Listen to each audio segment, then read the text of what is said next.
انعام دے گا۔ جب نعیم سقفی مدینہ پہنچا تو اس نے پرزور پروپیگنڈا شروع کر دیا کہ ابو سفیان نے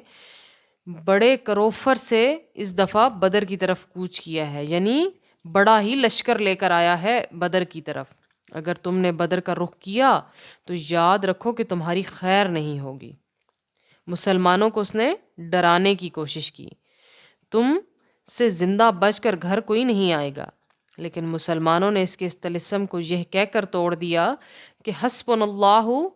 ونعم الوکیل۔ قربان جائیں مسلمانوں کے اس جذبہ ایمانی پر کہ ان کا کتنا مضبوط ایمان تھا، ان کو کتنا اپنے رب کی ذات پر، اپنے اللہ عز و جل پر یقین تھا